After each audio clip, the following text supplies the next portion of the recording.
Baruch atah Adonai Eloheinu melech haolam.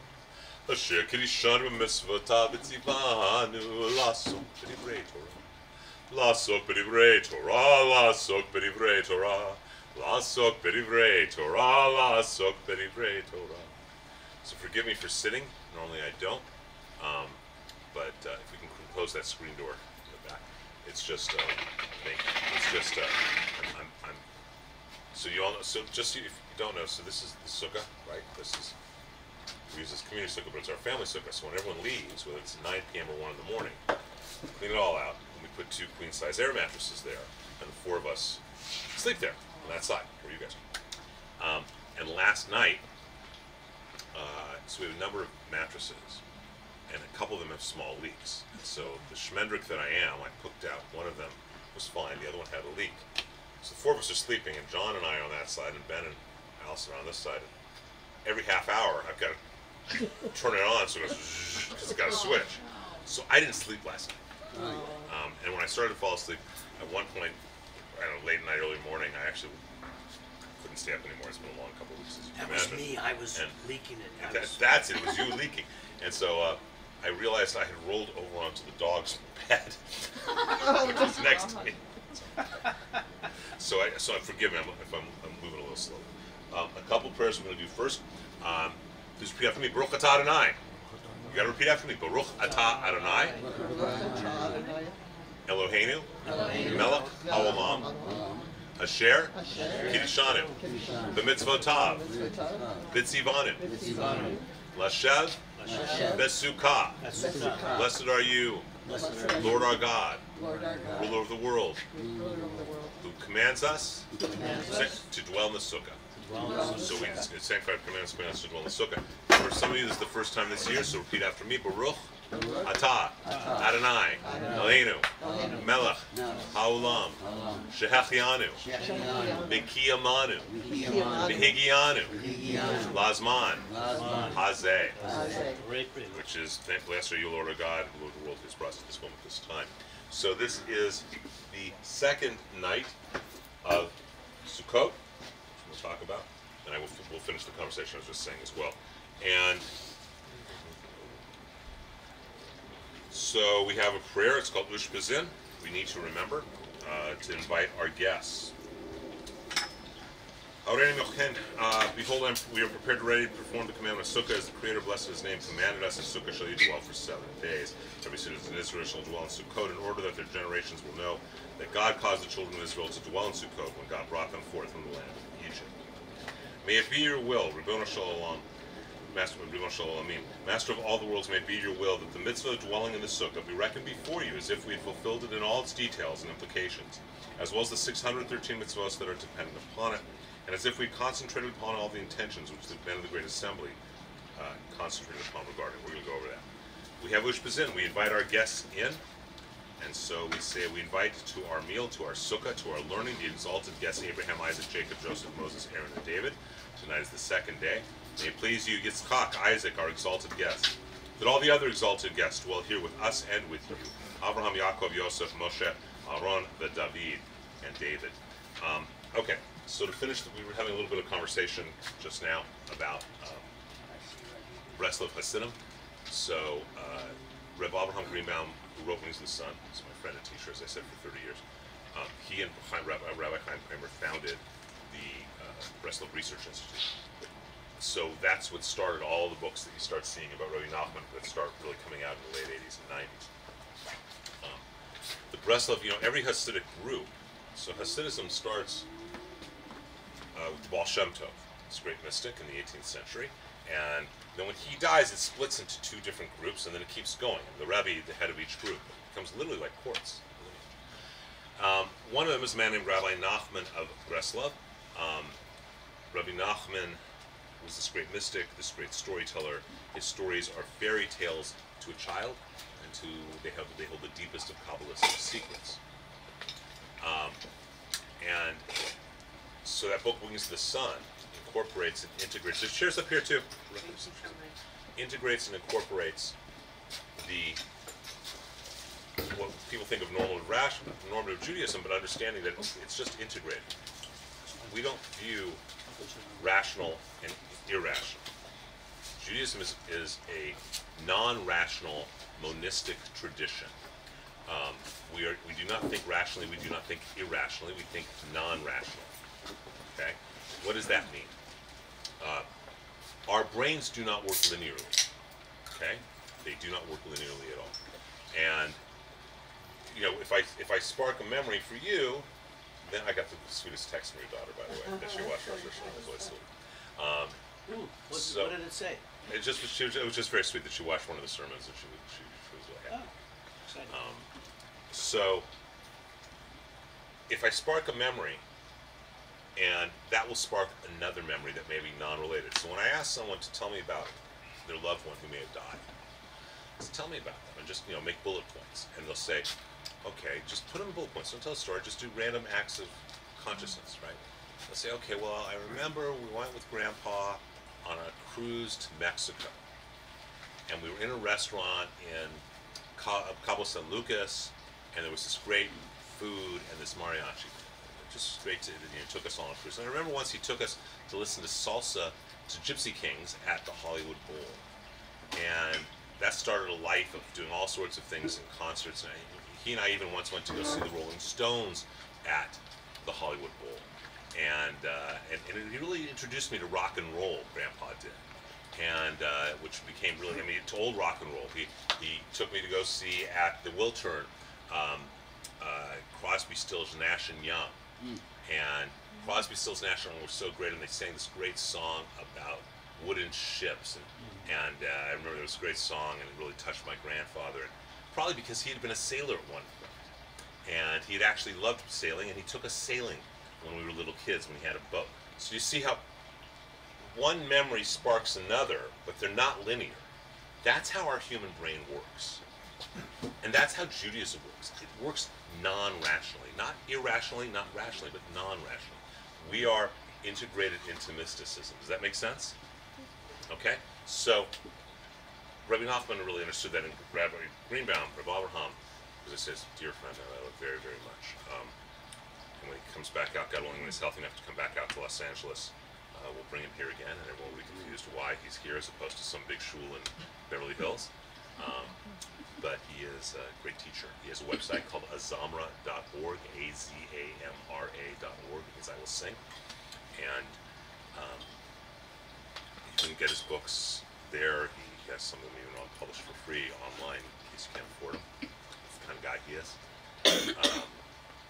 You can also sign up. He has a beautiful mailing. People study Torah, but they don't study Nevi'im and Ketuvim, the writings of the prophets, and the prophets and the writings, often. And so he has a thing called Nach a Day, and every day you get a little 5-minute piece to study from prophets or writings that just shows up in your email box. There's a great statement in the book of Job. Water wears away stone. One little drop of water, over and over, will wear away the biggest stone, won't it? What was that website again? azamra.org, and it will change your life.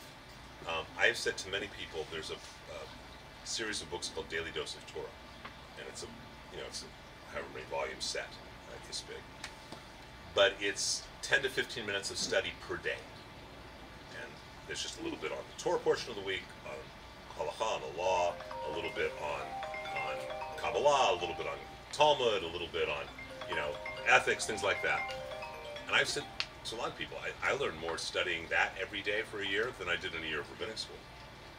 Because just a little bit every day really makes the difference. It's like practicing an instrument. Sure. So, let's talk about Sukkot. That's when normally we start at the beginning, but tonight, since we're in the Sukkah, we're going to start in the Sukkot because I just felt like it, because I love Sukkahs so much. What it is. So Sukkot, Succah, is the word for palm frond. And a sukkah is a temporary dwelling. Jewish holidays are meta-historical, meaning that they have a historical reality and a spiritual teaching. So the historical, it commemorates something historical, but there's also a universal teaching that comes out of it. So it commemorates the 40 years of wandering that we did in the desert, in the wilderness, on the way from the Exodus to Israel. It must be a temporary structure. It cannot have less than 2 walls. It cannot have more than 3.5. This is I have a book of Sukkot laws from the ultra-Orthodox world. It's about this thick. It looks like a piece from constitutional law class. This is a perfectly halachic sukkah. Okay, and it is not fastened to the house. If you look at it, there are 4x4s that are sunk in buckets, 2x4s connecting them, and then we have 2x4s across for the roof, and then we have walls as well. The law is that you need to have covering on your roof, so much covering that you have more shade than sun in the midday, but you need to have openings, and you have cracks. And we talked about that at high holidays, so you can see the stars at nighttime. Okay, that's the deal. It is the one holiday, Samachtenu, for our happiness. You are commanded to be happy in the sukkah. Okay, you're not allowed to be depressed, sad, whatever, angry. So much so that if it rains, you have to go inside. You're not allowed to dwell in it. And we're commanded to dwell. That means eat, sleep. If you're married, make love, study, do everything that we do in life, we do here in the sukkah. As I said, all of you leave, we'll put out 2 queen-size air mattresses, and it'll be, that's what we do. And you're all welcome. This is the guest room, this side. So you're all welcome. If you want to bring mattresses, you're more than welcome to come share in the sukkah and dwell here. I like, and very few people do this for a lot of reasons. It's very hard to get them. Most people, they'll put up some palm fronds, and they'll have white sheet, or they'll even put drywall for the walls. Okay, because it's hard to get this many big palm fronds. I really like the feeling of being in palm fronds and the whole thing. A little bit of historical piece in terms of not our tradition but another tradition. When they talk about Jesus coming back to Jerusalem and they're throwing palms at his feet, remember we had to go back and make a pilgrimage to Jerusalem in olden times when the temple was still alive, when someone was still in existence physically. We had to go back. We had to go back for 3 holidays: Shavuot, Passover, and Sukkot. But only one of them do we cut palm fronds. So he was coming back for Sukkot, not Passover. Okay, but the Passover story of rebirth in spring fit better with their theology, their cosmology. But it was probably, if he came back, the only time we cut palm fronds is when everyone cuts palm fronds. We cut them this time of year. I mean, even if you're not Jewish, this is you want palm fronds. You cut them in late summer, early fall. That's when we cut palm fronds. So it is a traditional sukkah in that way. It is you decorate, you put things up. I am not a fan of putting up fruit because it's just all it ends up doing is inviting critters and bugs, and I just don't need those. But there's an advantage that the fruit has, that it degrades over the course of the week, and that's an important teaching we're going to go into. But we decorate it with, as you can see, all sorts of pictures and the Israeli flag, and different teachers and different things. And, Orlando, would you unplug this light for a minute? Because I have 2 new decorations this year that I've never had before. But I just like them. And so these little guys. Ooh, okay, we can plug it back in. Thank you. So it's supposed to be cozy, warm, welcoming, loving. And we had last night in here, we went all the way around the pool, but we had in here probably 45 people, 48 people for dinner. We set the tables up. That's what these tables are, just to the side. And you're supposed to dwell in the Sukkah. And it's a beautiful holiday. It's a nature holiday. So let's look at your handouts for a second. So on the front, these are for you to take home. On the front, there's this teaching of Rabbi Nachman of Breslov. Okay, and I'd like to go to page number. Not that these are anywhere in the correct order. Page number 5, where it says Ushpizin. I think that's 5. Somehow the numbers got cut off. That's okay. These prayers we just were saying. I want you to look at the last one. It's both in the middle one and at the top and the bottom. Let's look at the middle one for a minute. May it be your will, Hashem, my God, and God of my ancestors, that you cause your presence, the word is Shekhinah, the female aspect of God, to reside among us, that you spread over us the Sukkah, the covering of your peace. In the merit of the mitzvahs in the merit of the mitzvah of Sukkah that we are fulfilling, to unify the name of the Holy One, blessed be He, the Ruach HaKodesh, and His presence, the Sukkah, in better translations, in awe and in love, to unify the name Yud K with Vav K in perfect unity. So, I give other classes on this, but the skeleton key that unlocks all of Jewish understanding, from liturgy to holidays to practices to mysticism, is the four-letter name of God, the Yud, He, Vav, and He.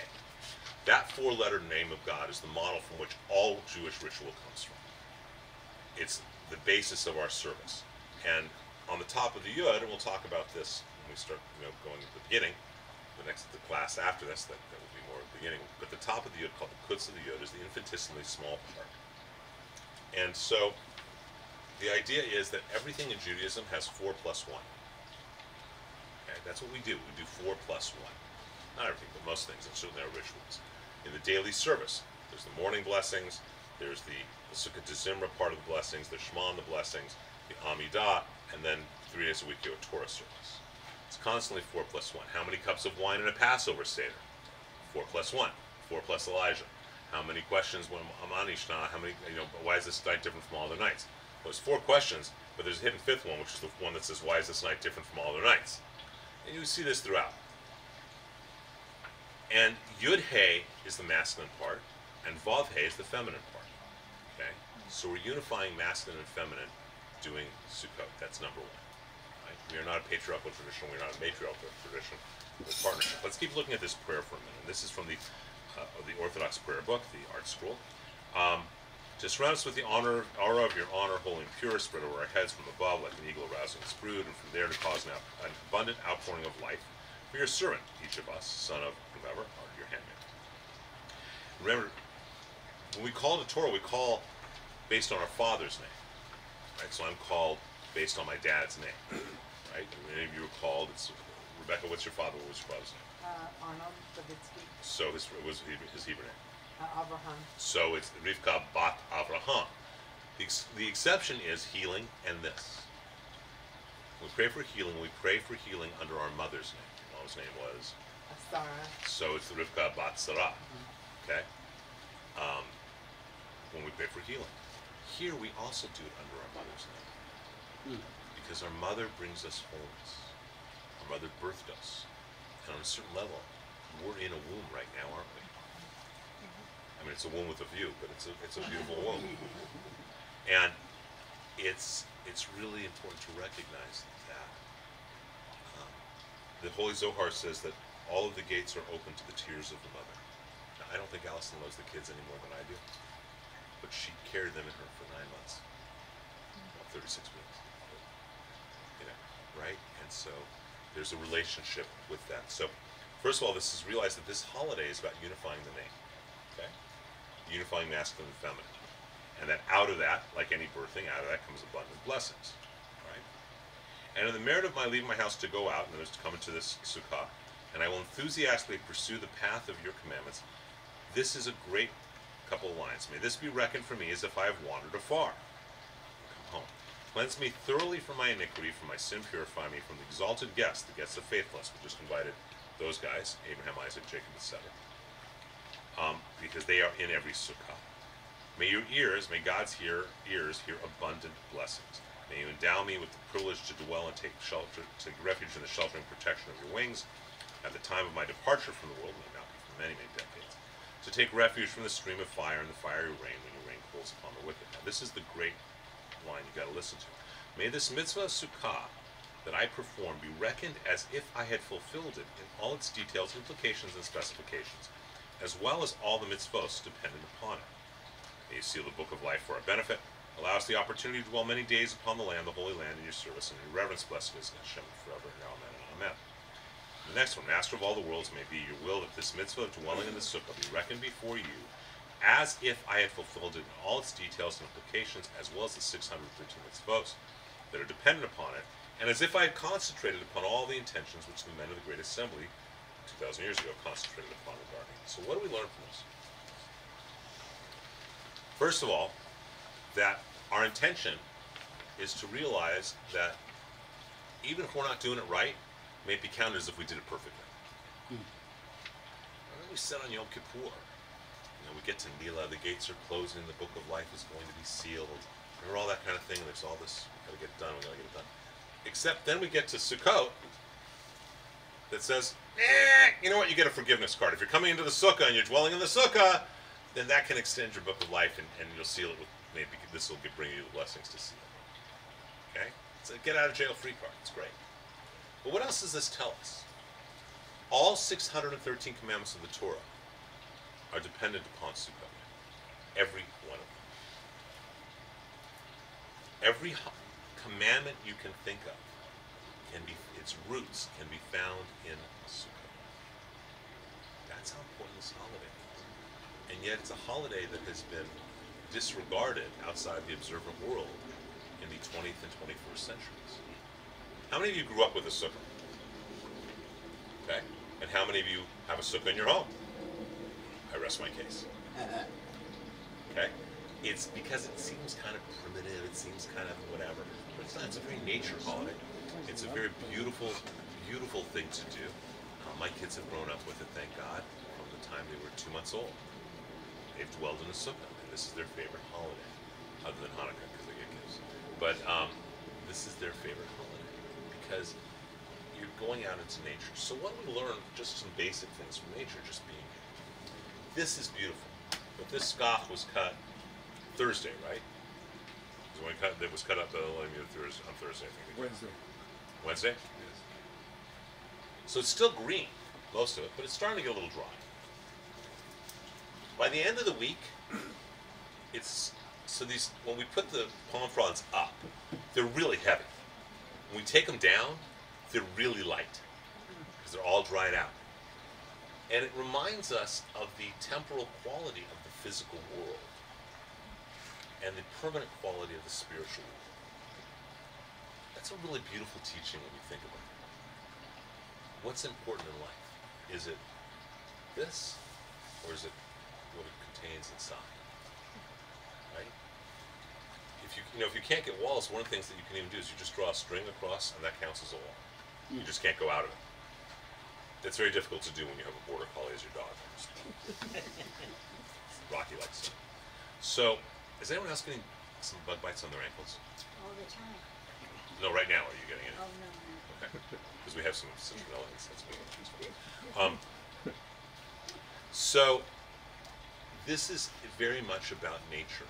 And you can find, and this is why Rabbi Nachman liked it so much. Rabbi Nachman taught that before you go out and say your morning blessings, you should go out into nature and listen to the sound of the song of the grasses and the shrubs and the trees.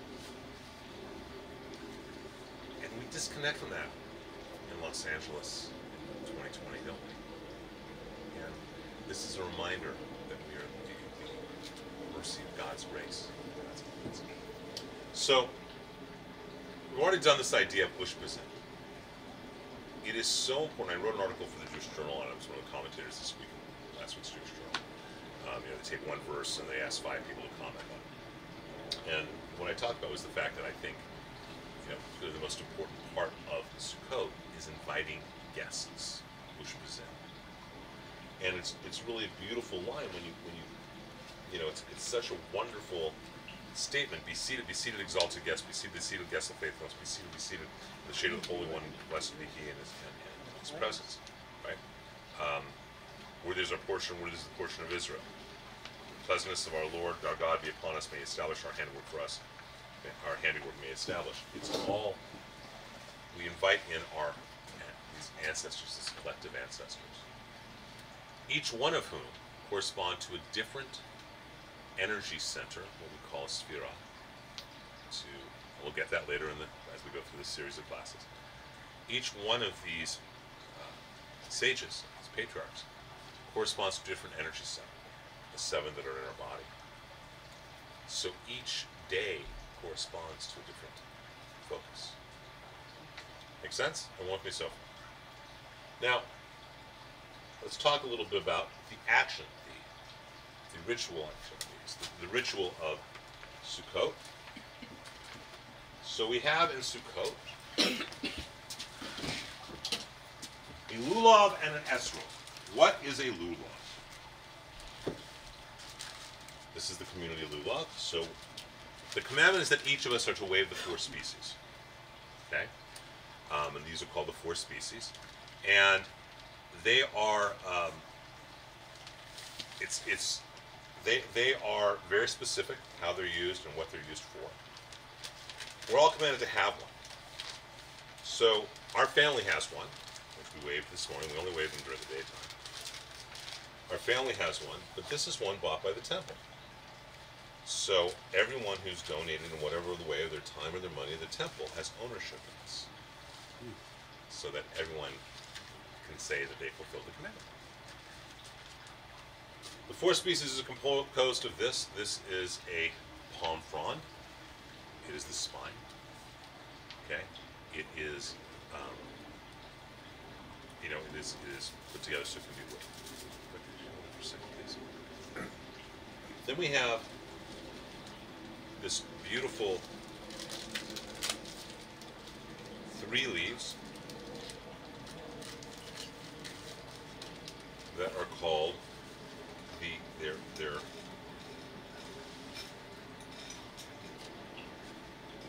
myrtle, and we put those on the right side of the spine.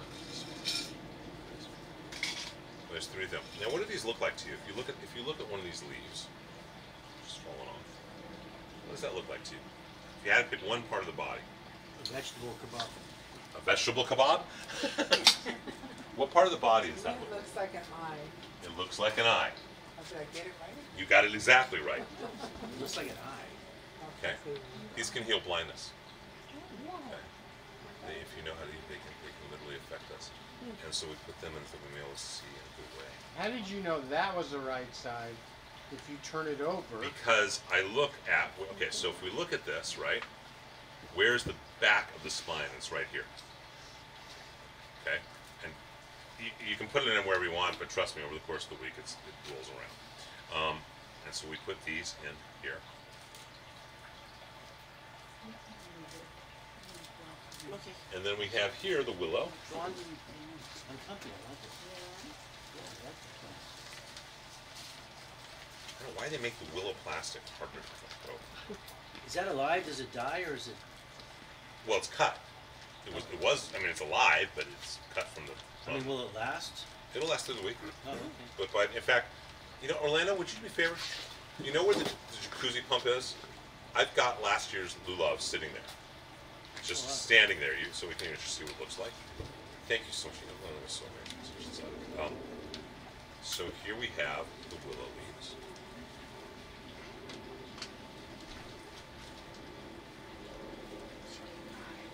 There's 2 of them.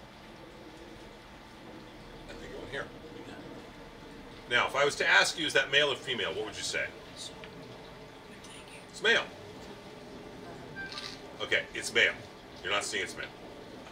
I don't want to be rude, but it resembles parts of my body more than it does yours. Although there's jokes there. So this is last year's. Thank you so much. This is it dries out, and this is what it looks like. So this is the lulav, or these 3 things. Okay, and they shake, and then we have the egg roll.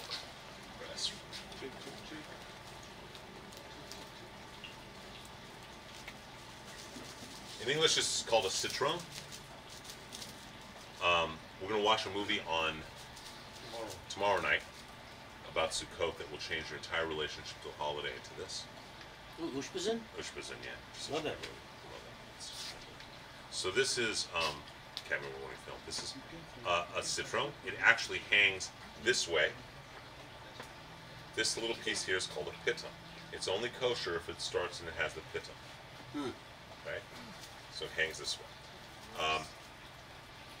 It is a sour fruit, but it has a sweet smell. But the fruit is often made into jams or jellies afterwards. It also is a cure for infertility. I keep dried every year. When they dry out, and they dry out to about this size. And in fact, Elena, will you toss me the one that I put up there for Lyra if she shows? Thank you so much. So it comes out looking like this. A year later, it's dried out like this.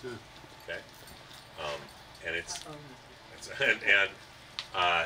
true that the folk tale is that if you put one under your pillow, you'll get pregnant if you're having pregnancy problems.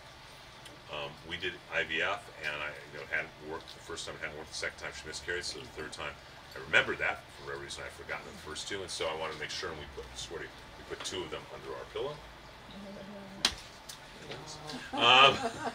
Thank God I didn't put 8. It's a really special fruit. There is a related fruit from India that's very holy, that's the same type of fruit, but they call it a hamsa. Instead of having like this, it comes down like 5 fingers. It's called the 5-fingered hand of God. And you can see them online. They kind of look kind of weird because their fingers look like this or whatever. But this is what's kosher for us. And this has become a big industry in Israel. It pretty much only grows in Israel or Italy. There's one plant that I know of in Los Angeles that actually they've been able to harvest some fruit that's kosher. Often it grows without the pitum. Pitum is what makes it kosher. And it's a very, very spectacular fruit. I tell this story every year because it's the true story. We were engaged, Allison and I had built the chuppah. I built the Succah. And she said, "Is there anything I can do?" And I said, "Yeah, can you go down to 613 Mitzvah store? I've already paid for it. Can you pick up my lulav and esrog?" So that year there had been a frost, and they were expensive. They were like $150 for lulav and esrog. These were like 70. You can buy them into many hundreds or thousands of dollars. People will really analyze them with a jeweler's loop and all sorts of stuff. And so she came home, and everyone thinks my nice little quiet little wife starts screaming at me, "You paid $150 for an effing lemon?" Of course, there are a whole other series of words that, all of a sudden she was possessed by a sailor, obviously. And she goes, "I'm supposed to trust you with our finances, and you're paying $150 for a lemon? What do you..." She thought everything was all better. So this is the lulav. Is this more feminine or masculine? It's more feminine. It's more feminine. And so what we do is when we wave them, which we're not going to do right now, gotta come during the daytime, is we place the feminine with the pitum face down, okay, and the lulav, we place them together in our hands. We then stand up. We do it 3 times for each of the 3 aspects of our soul: our nefesh, our physical soul, our ruach, our mental emotional soul, and our neshama, our spiritual soul. Just like when we go 3 times over the Shabbat candles. And we do it 3 times in each direction. Okay? Some people do it like that. Some people do it like this. Now, there's not just 4 directions, are there? We do it above, and we do it below. And then some also will do an extra one right inside themselves. So we're in the center of the wheel, in the center of the wheel. And then we say the blessing, we turn it over. So it's like this. And that's how we observe this amazing holiness. So I'm going to pass this around. Please be extremely careful not to break the pitum. So you can smell what it smells like. It's really a delicious, wonderful blessing of the smell. And when we're doing that, it's interesting. I wrote an article 25 years ago. You can Google it. It was from the Jewish Journal. Comparing, you're not even looking as you're passing it, Rick. I'm going to hit you. It's okay. You can buy another one.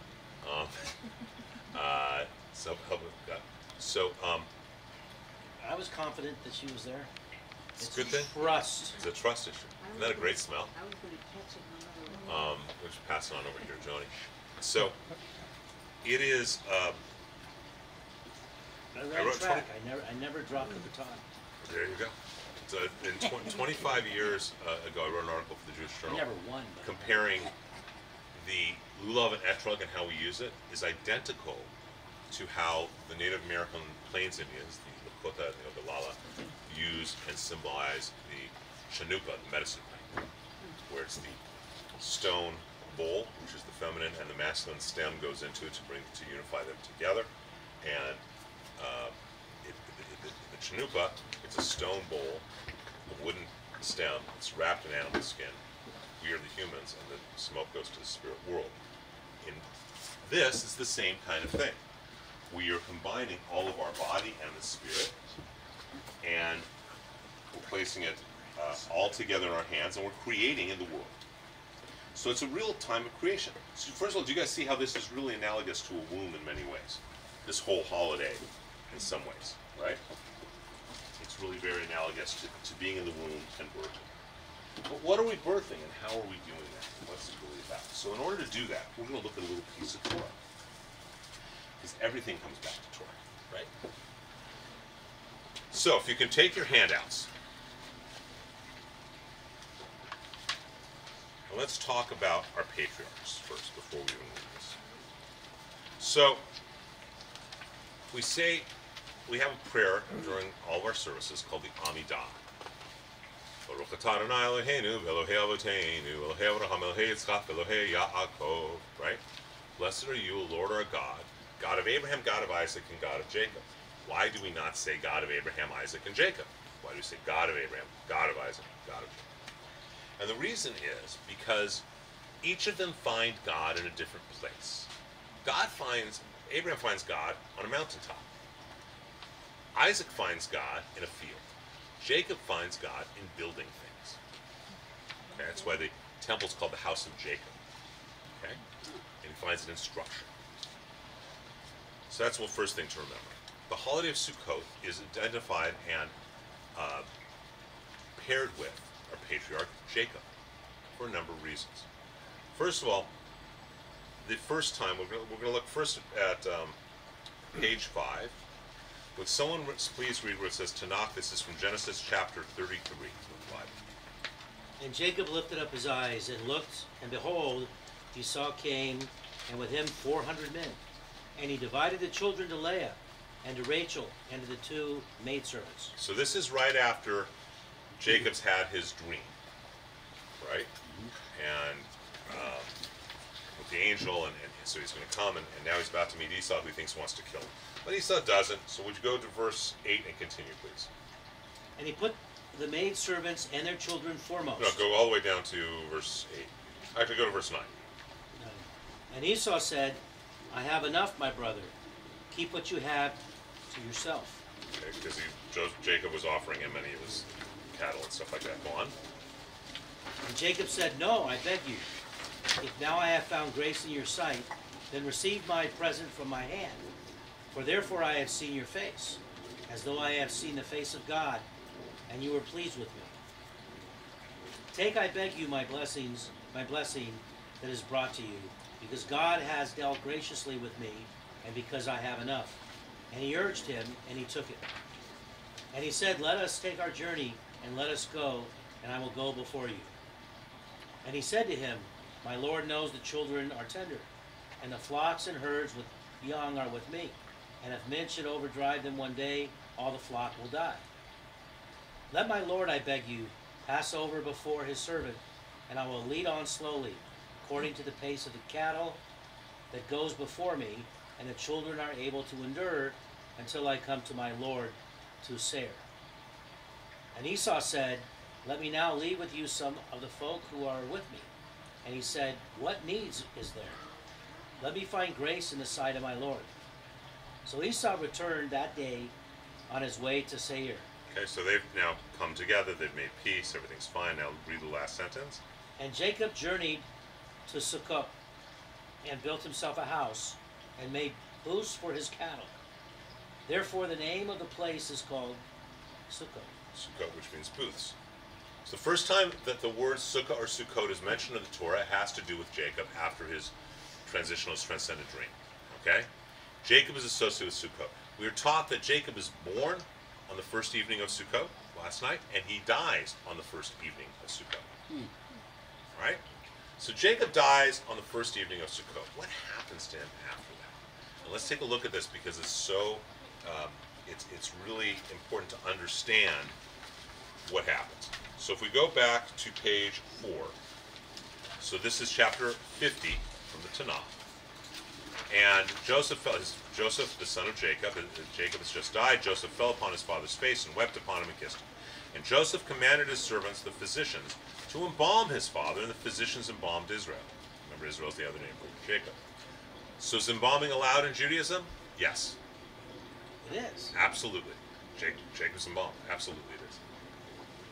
We don't normally do it, but absolutely it is. So why would I always thought that it was not? Because the rabbi didn't teach you the Torah. There you go again, Rick, with the question. Why did I not hear this before?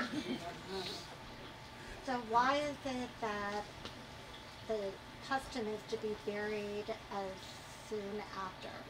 We do around within 3 48 days. hours. Okay. Yeah. And so we do it for a number of reasons, and the most basic one has nothing to do with decomposition of the body. It has to do with compassion for the survivor. Have any of you ever had someone in your family who got cremated? I just did. And I'm really, questioning, in-laws and relatives over it. Okay, and you had someone close to you also died and was cremated? Are you talking about? Yeah. Not close. No. Okay. So when someone's cremated, and I use it as an example because many people have experienced it.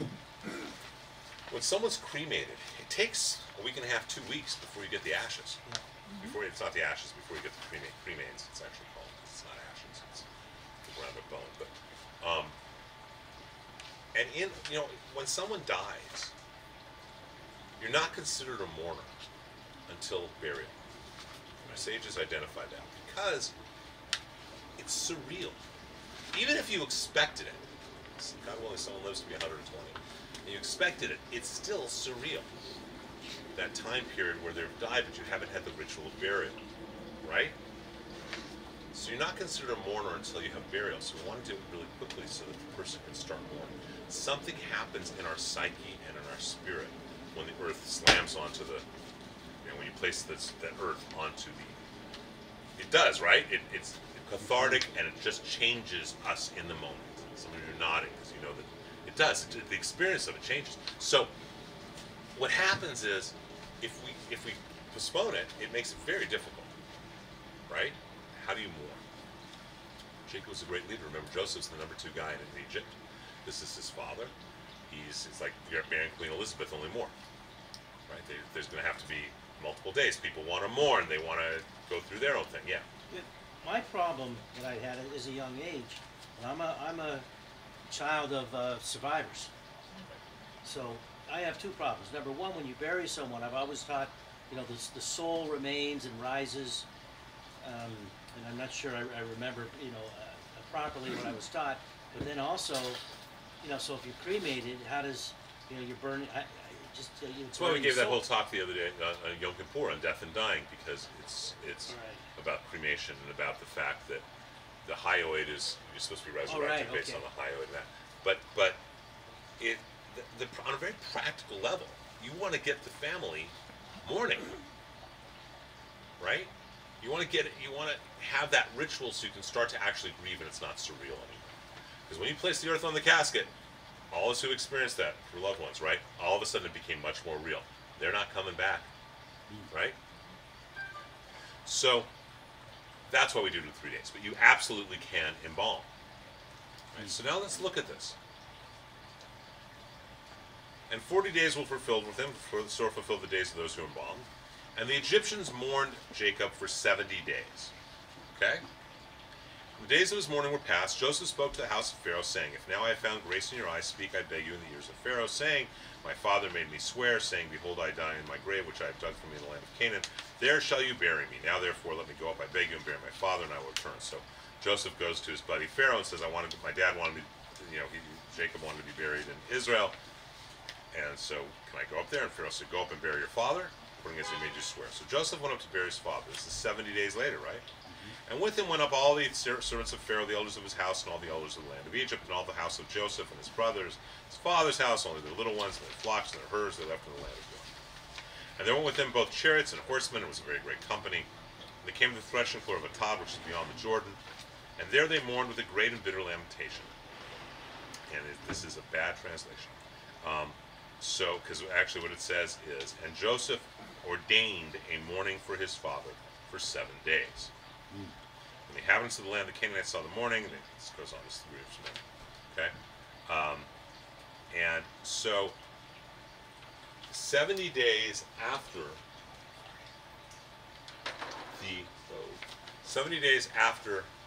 the first night of Sukkot, which is when Jacob dies, Jacob is buried. And that begins a 7-day mourning festival. Ordained means it's forever. It's not just this year, it's forever. So let's talk about things. So what do we do when we remember someone, when we're commemorating their death? What do we do? Light a candle. You light a candle. Light a yahrzeit candle. So for 7 days, they're going to be lighting candles. It's 1 day of travel plus 7, so a total of 8 actually.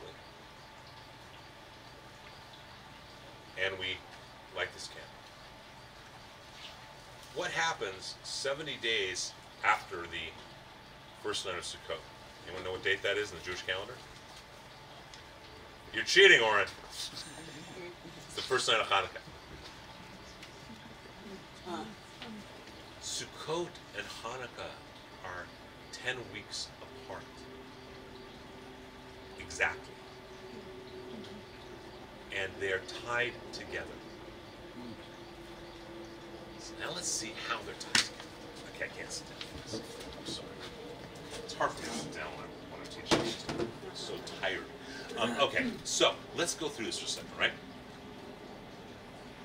There's a correlation between Sukkot and Hanukkah. Everyone see that already? Yes? Right? Because the calendar. By the way, when I first learned this about the calendar... Re-explain it, she doesn't... Okay. This is, so 70 days after the first day of Sukkot is the first day of Hanukkah. Yes. Okay? 10 weeks. So let's look at this for a second. What is going on here at a deeper level? And what is it? On Sukkot, we build a temporary structure. We build the frame. And on Hanukkah, we light candles.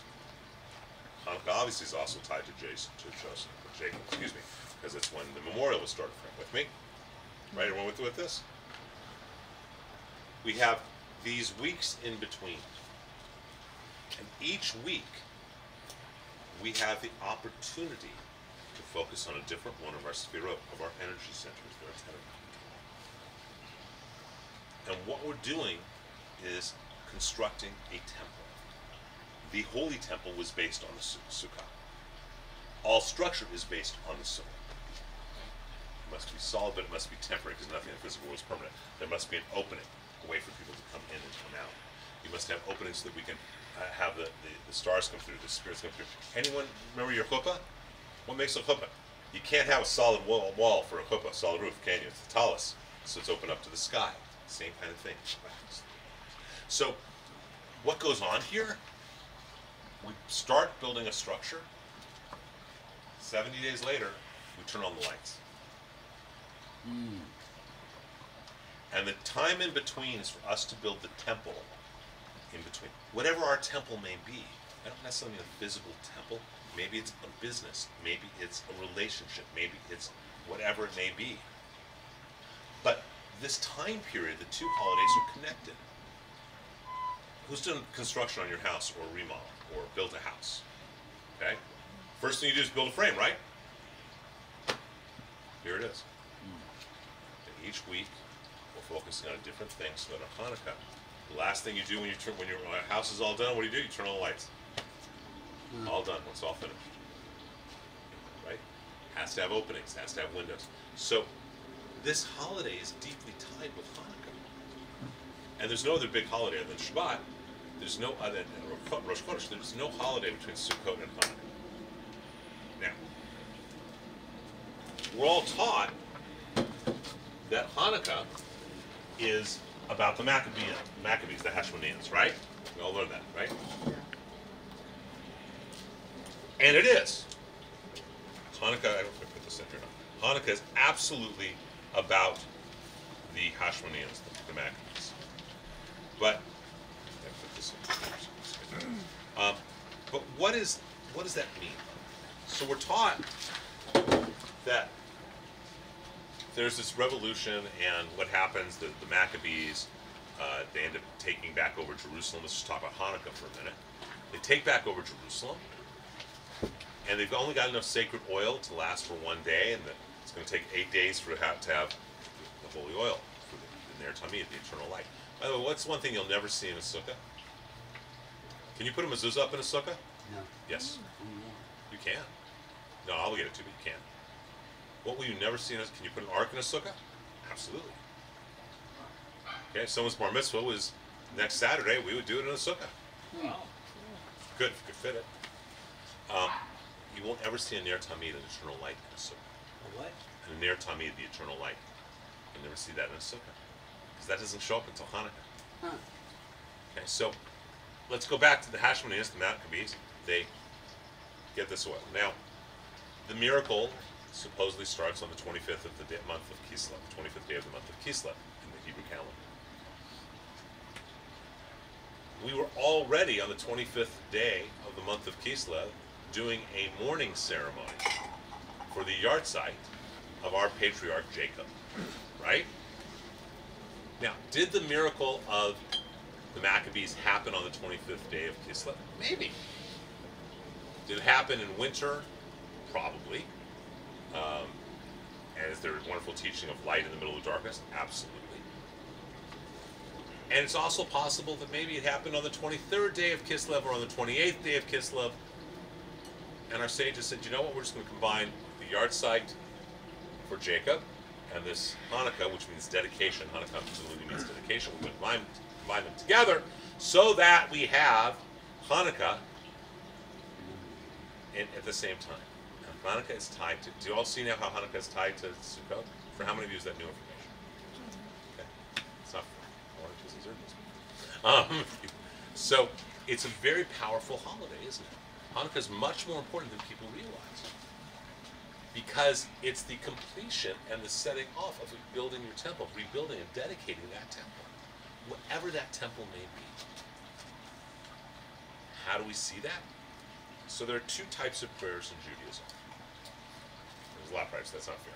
There's two formulas that are often used for prayers. One is Baruch atah Adonai Eloheinu melech haolam, hamotzi lechem min haaretz. Baruch atah Adonai Eloheinu melech haolam, borei pri hagafen. Right? Which means, blessed are you, O Lord our God, who brought food from the fruit from the vine, who made bread from the earth, whatever it may be. Right? Then there's the blessings that are, blessed are you, O Lord our God, ruler of the universe, who sanctified us with your commandments and commanded us to. Baruch atah Adonai Eloheinu melech haolam, asher kedishanu b'mitzvotav v'tzivanu, lahadlik ner shel Shabbat, commanded us to light the candles of Sabbath, who has commanded us to dwell in the Sukkah, who is, right, blessed are you, Lord our God, ruler of the universe, who sanctified us with your commandments and commanded us to dwell in the Sukkah. Okay? So there's two formulas that we often hear in blessings, right? One doesn't include the line, who has sanctified us with your commandments and commanded us to ... and the other one doesn't. If it includes that line, it means it's a commandment from Torah. If it does not include that line, it means it's a rabbinic law. We are not commanded to, in Torah, to pray about wine or about bread. We're actually not even commanded to say a blessing before eating. We're commanded to say a blessing after eating. It says, you shall eat, you shall be satisfied, and you shall bless. But we say it so it becomes more conscious. The rabbis realize it helps us become more conscious. So now let's look at Hanukkah. First time you say three blessings, the Shachayan is the third one, which you say the first time you do anything. Take that out. What are the two blessings we say on Hanukkah? Blessed Baruch atah Adonai melech haolam, asher kedishanu b'mitzvotav v'tzivanu lahadlik ner shel Hanukkah. Blessed are you, O Lord our God, ruler of the universe, who has sanctified us with your commandments and commanded us to kindle the Hanukkah lights. Right? So is that a rabbinic blessing or a Torah blessing? It's because of rabbinic law or Torah law? Torah. Torah. And the next one is Baruch atah Adonai melech haolam, she'asa nistim la'avotenu b'yamim ha'hem b'zman. I say, blessed are you, O Lord our God, ruler of the universe, who did wondrous things for our ancestors in days of old at this season. Right? That's what we say. Is that rabbinic or is that Torah? When did the Maccabees happen? So this is Torah. Maccabees happened long after. 2nd century BCE. So I thought Hanukkah was... Torah. Hanukkah's not in the Torah. No. Happens after the Bible's completed. 2nd century BC. BC, right? So, Go to the church. We got two blessings. One's Torah, one's Rabbinic. Everyone follow me? Is this making sense? Is this all following? The first one is Torah. But the Maccabees aren't in the Torah. So why are we saying the blessing? For Jacob. Because we're commanded to because of Jacob. The second blessing, who did miracles, wondrous things for our ancestors in days of old this season, is for the Maccabees. That's why you have... Did anyone ever wonder why you're doing two blessings every night on Hanukkah? Did that ever occur to anyone? No, I just did it. You just did it. We don't do two blessings in one. We don't say, blessed are you, Lord God, who created the fruit of the vine. Blessed are you, Lord God, who made grapes into wine because they're sweet. We don't do it, right? We don't double up. There's no... Why are we doing two separate blessings? The reason is, so if we're doing a blessing over candles for Shabbat, and it's on a Yom Tov, on a holiday, we don't do one for Shabbat and one for the Yom Tov. We do L'Hadlik Ner, command us to kindle the lights of Sabbath and the holiday. We make it into one, right? Why do we do two? Because there's two things going on Hanukkah. One is Sha'asani, the miracles for our ancestors. That's the Maccabees. One is because we're commanded to in Torah. That's from Genesis chapter 50. Now do you all see how this ties? But it's right there, but you got to see it. Like much of Judaism and the magic of it and the importance of it, it's hidden in plain sight. Right there. People don't ask. I love messing with Israelis because they really don't ask me. Many of you know the Ve'ahavta, right? Ve'ahavta Adonai Elohecha b'chol levavecha. You should love the Lord your God with all your heart, with all your soul, with all your might. But the way you say your heart is levcha. You don't say levavecha. But you ask an Israeli, most of them never even bothered noticing it. To say, well, wait, are there two V sounds? Did God stutter? Does he not know grammar? What's this about? And the answer, by the way, is that God wants us to love him with all of our hearts. The one that's for good and the heart that wants to do those things that aren't so good. The weak eye and the strong eye. The weak heart and the stronger heart. So, it's all hidden there in plain sight. And that's really important to understand. So this holiday ends up being an opportunity, even though in theory we have closed the Book of Life. Is it really closed if you come out and celebrate Sukkot? No. Right? It's not. By the way, in the Talmud, the Hanukkah is called a little Sukkah. It's not. This is a time. What do you want to build in your life? And we said it in this prayer. The unification of the Yud Hey and the Vav Hey, the unification of God's name in our hands with the lulav and the ephod. That's the blueprint. So we have in this holiday a blueprint, and we have the frame that we started to create. And we got this 10-week period, these 70 days, to create it, to make it work. For how many of you does that put a different take on this holiday of Sukkot? That powerful. That's why I say anyone who wants to sleep in here, this is the guest room. This I'm still confused about one thing. Yes. Okay. If all the holidays are encompassed in Sukkot, all holidays, not just holidays, all 613 commandments. And all the commandments. And then we have the 70 days from Sukkot to Hanukkah. And then we have a prayer that we're commanded.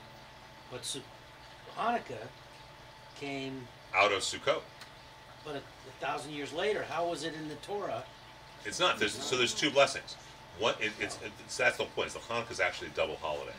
It is a holiday both commemorating Jacob's death and his life, and it's a holiday about commemorating the Maccabees.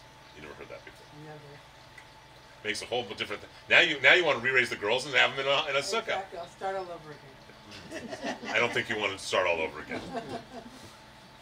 Well, they'll be married soon with kids, and then you can start educating the parent. You've been there. So, you start to see how it comes out of it. So, let's look at some other practices in Judaism. Judaism is very much about appreciating the physical and being grateful for it, and recognizing that the physical is transitory, right? It's the spiritual that matters. Spiritual is permanent. How can you see that more clearly than in nature? So while you can only see a few stars right now through the ceiling, next week, by the end of the week, there's going to be a lot more stars. A lot less shade in the midday, and a lot more stars. Think of a ritual, think of a commandment that we have to do. It stems out of that awareness, out of that understanding. Our practices stem out of Jacob, or the children of Jacob and Israel. It all comes out of this. So Judaism in many ways is birthed from this holiday. And this is the holiday of the womb, isn't it? I mean, look what we're in. We are, for all intents and purposes, in our own little womb, in our own little space, aren't we? So you can buy prefabricated Sukkot. How many of you have seen those or bought those? And they're little small things that maybe hold one or two of you, or you can get bigger ones, and they get more and more expensive. And they're made of PVC pipe, and then they have fabric that goes around the top, and they have something around the sides, and they have something on the top for you to lay a couple of palm fronds on. You guys have seen those? And it's a big business, Pico Robertson area. Big business getting prefab Sukkot, and it's a big business. Go down Pico Boulevard, go down Beverly Boulevard. If you've gone down on Friday, if you've gone down yesterday morning, and people are selling palm fronds for $3, $5, $6, $8 a piece per palm frond. Gotta get them. So you might, right? It's a way for a guy to make a living. Cut a bunch of palm fronds, and sell them. So, but I kind of, to me, this is always such an important holiday. I really like giving my all to it, and I think that I really believe if more Jews observe Sukkot, we would be in a better way. I really believe that.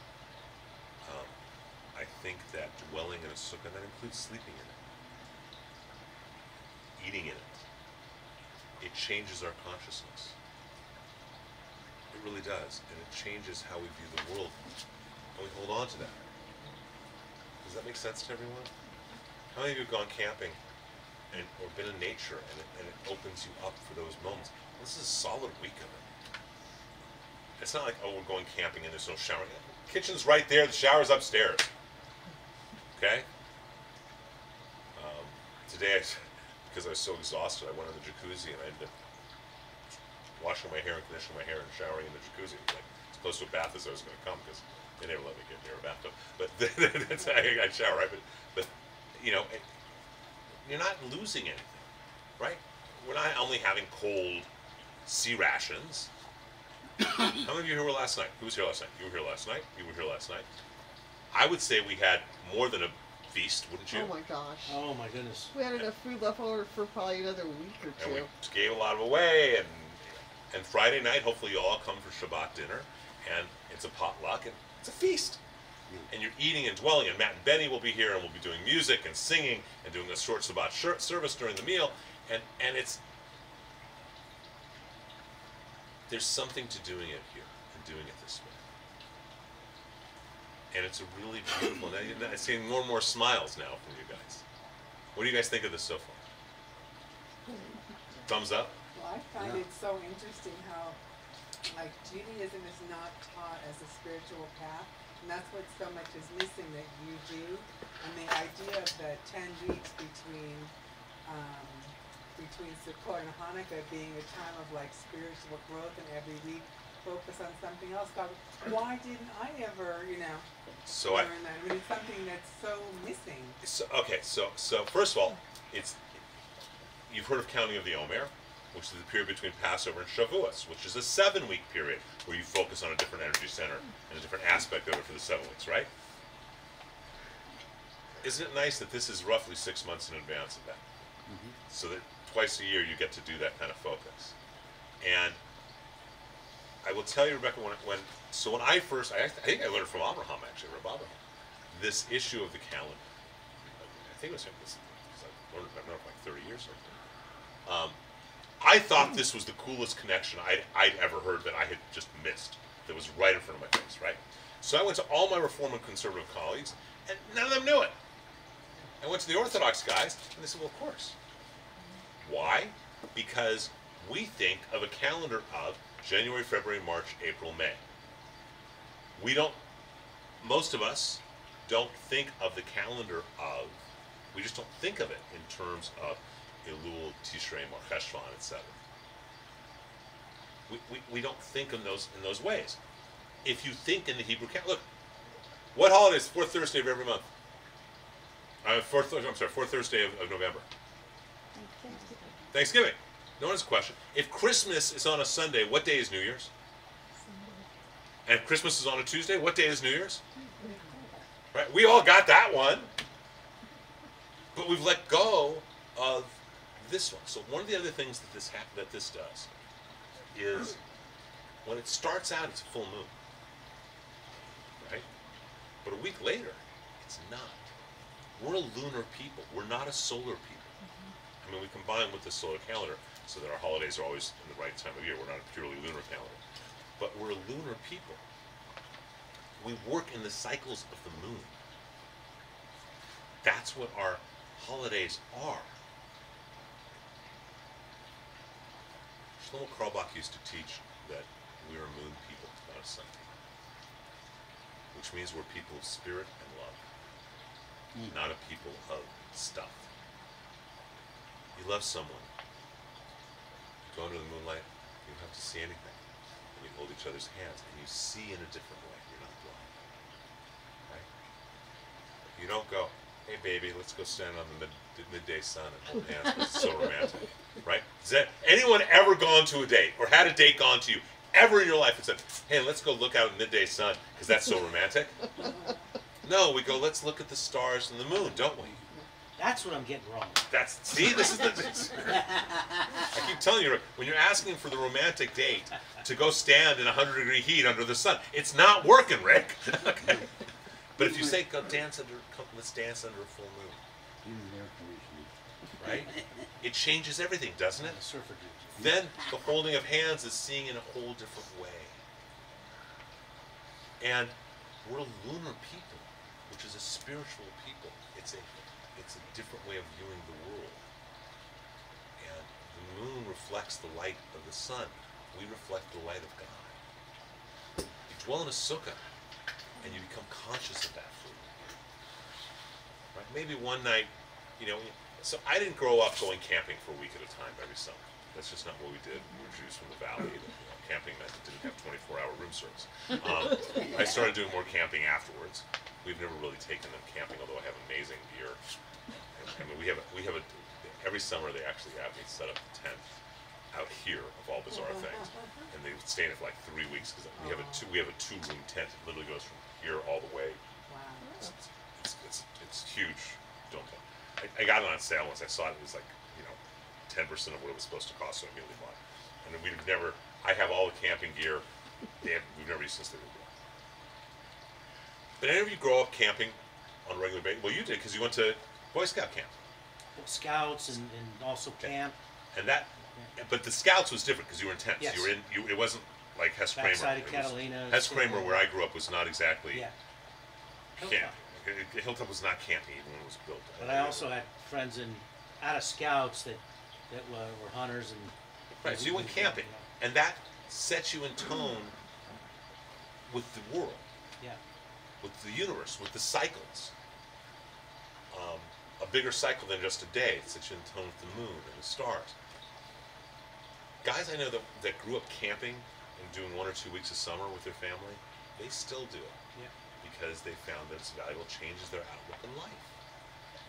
We've gotten so disconnected from it, but even disconnected, we have this one holiday for a week a year. We're out, as Shlomo used to say, we're in God's summer house. This is a vacation home after the high holidays. Right? There's a sweetness, a beauty to it. And I go back to that line that I learned a couple of months ago when I was studying from Rabbi Barclay.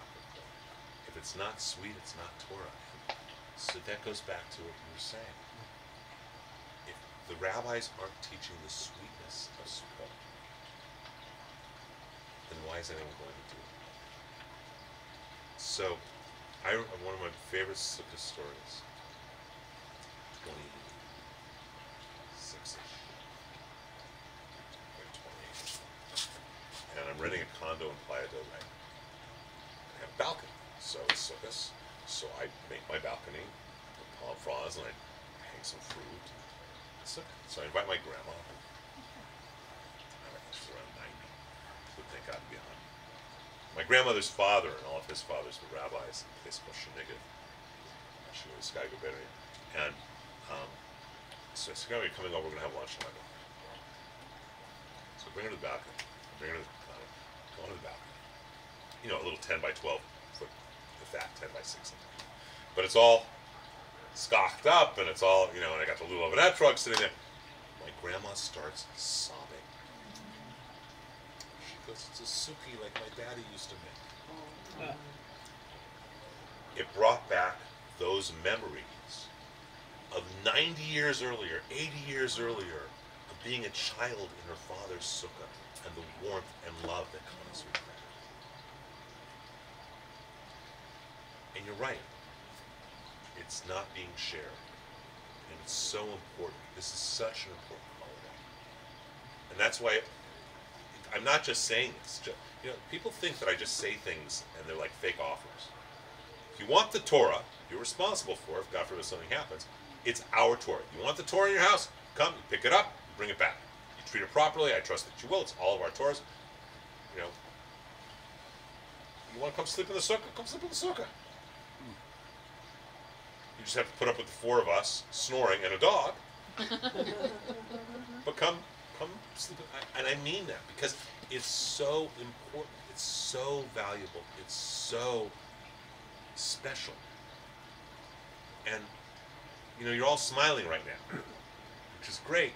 And the question is, how much if you'd realized all this years ago and had been doing this, do you think it would have affected you and your family in a different way? Now you mention it, my family used to go once a year at least, if not 2 or 3 times. Mostly it was me and my dad. But when my family stopped, in my Going camping or? Stopped camping and stopped the outings as we got into our mid-teens, that's, I look back and that was a decade of deterioration and argument of the family. And I always attributed it to me us getting older. But it had nothing, I don't think it had anything to do with it. I think it had to do with the connection between the family and nature, and Look, you go to a lot of the homes in Beverlywood or different Fairfax area. You go to some of these homes where there's just long driveways, right? yeah. And I went to my friend Tamar Frankel's a few years ago. I love what she did with this. So, it's duplexes and stuff. So it's a long driveway, and it's only, it's wide from there to there. They make the whole thing into a sukkah. And in the front is where everyone comes in and eats, right? It opens up to a door to the kitchen. And then you got bedrooms. A sukkah hotel. We don't have the room here, right? But okay, let me phrase that. If we owned our own building, okay? And we had a big community sukkah there, we'd still have this in our home.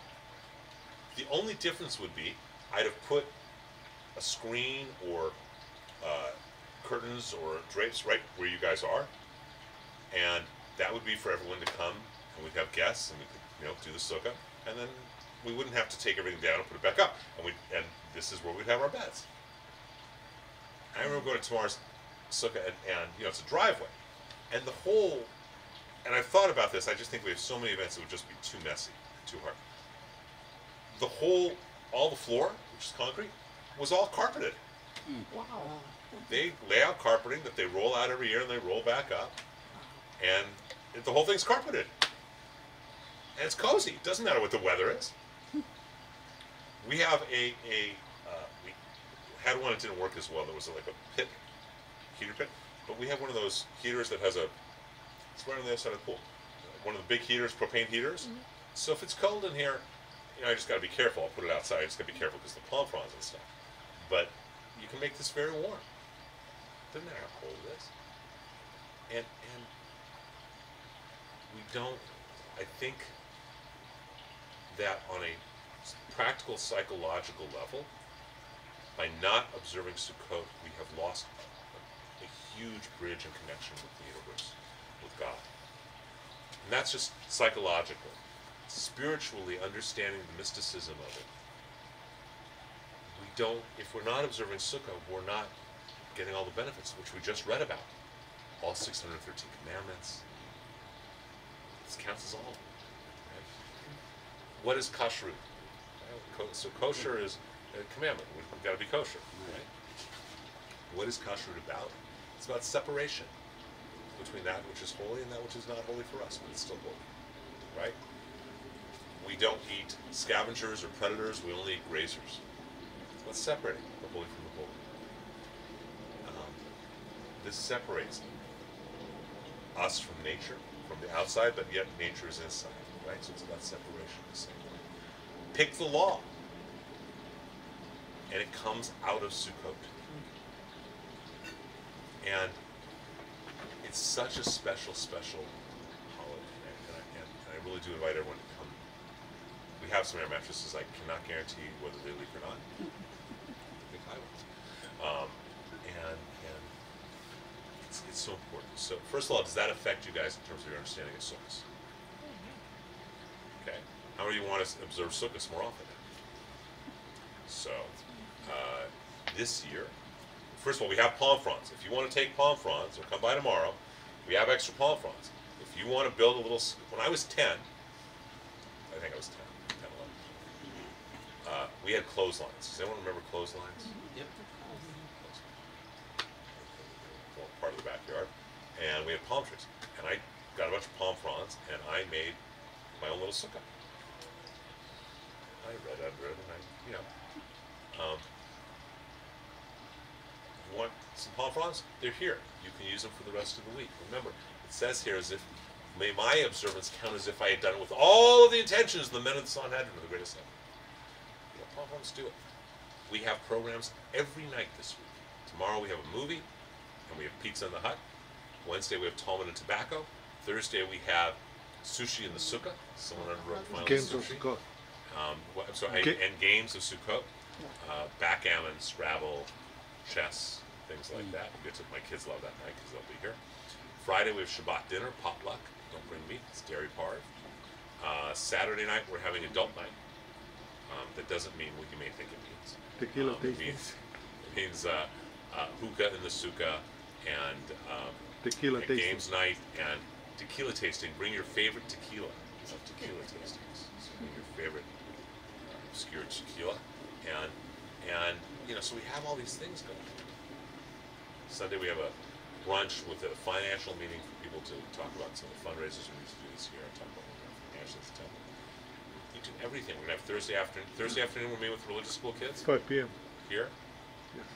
So we have all these kind of things to live, to dwell in the Sukkah. Every time you're in it, it's not additive, it's exponential. So coming in twice isn't like you've done it once and you've added one. It's exponential how it affects us. Right? It's like when you go on vacation. Right? The longer the vacation, the more you sink into vacation mode. Right? 2-day vacations are kind of tough. 5 days are better. 7 days, you're in vacation mode. You don't want to come back. And that's what Sukkah says. And then we bid farewell to it, and then we have Simchas Torah on Monday night, which is back in our sanctuary. It's so important. Any comments, thoughts on this? You know, Questions? we grew up what I thought was Orthodox. I'm sorry, what? I said, we were raised, which I thought was Orthodox.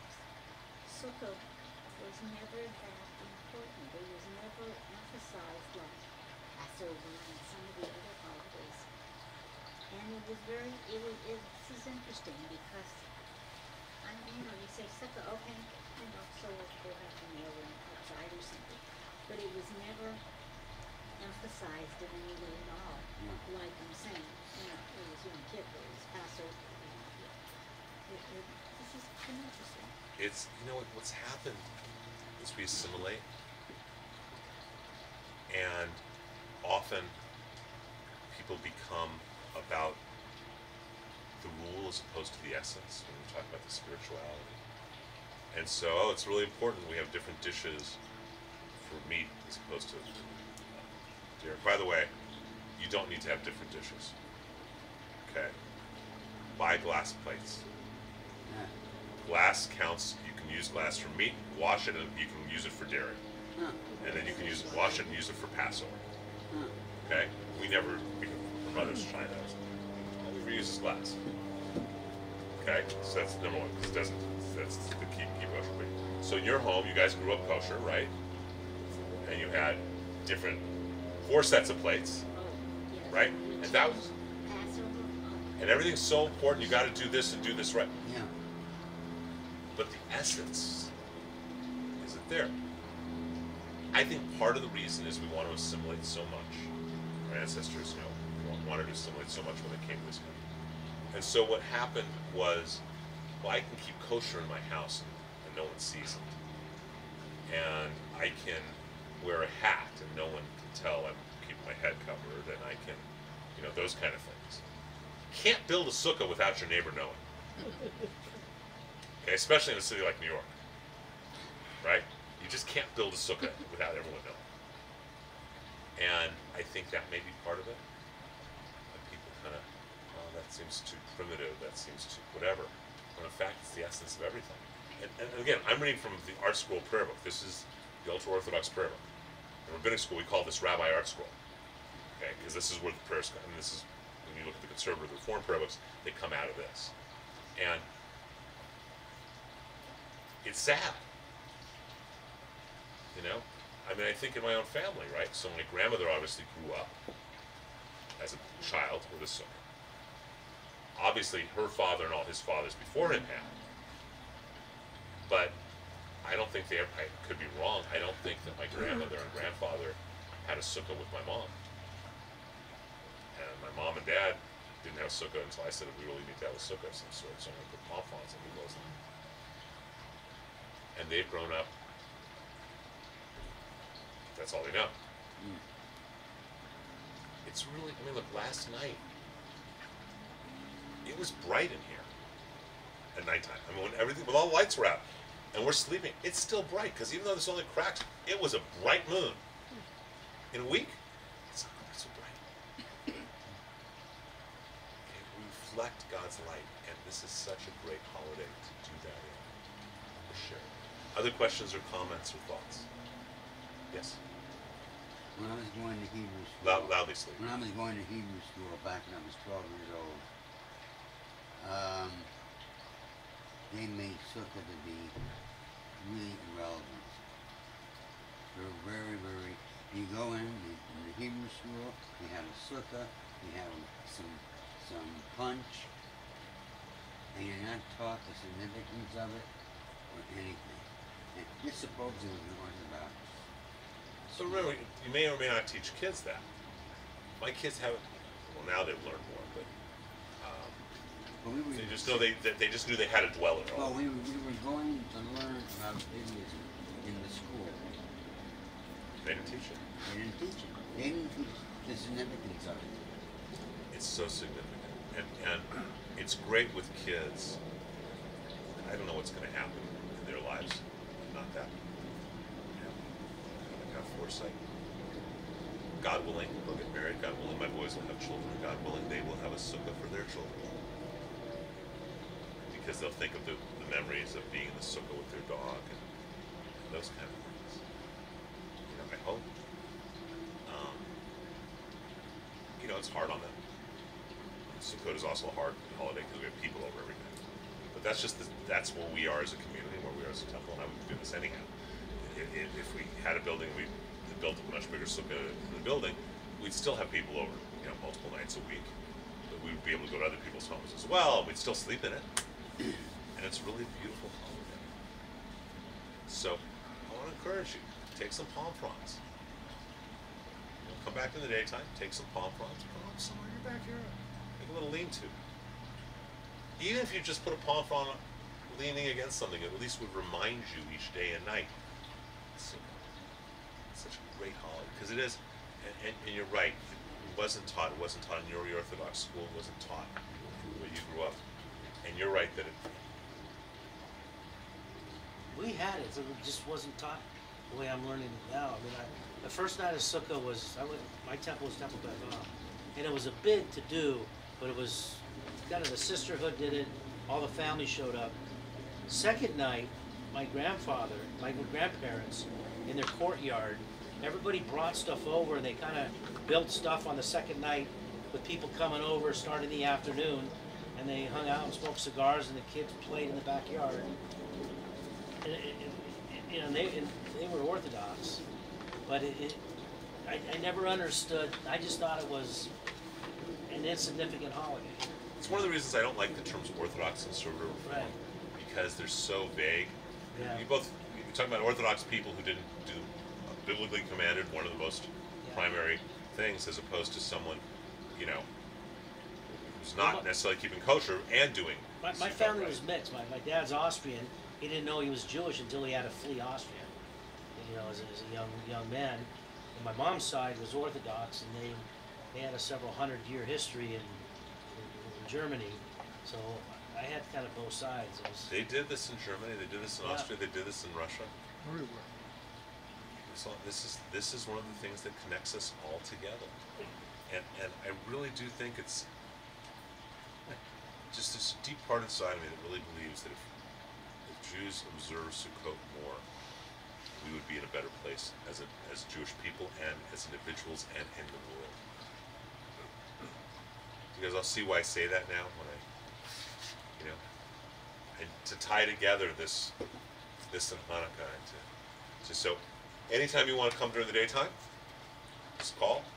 You want to come wave Lulav and Esrog? That's community Lulav and Esrog. How do you spell Esrog? It depends where you're from. Either E-T-R-O-G or E-S-R-O-G. R-O-G. Etrog is often how it's seen online.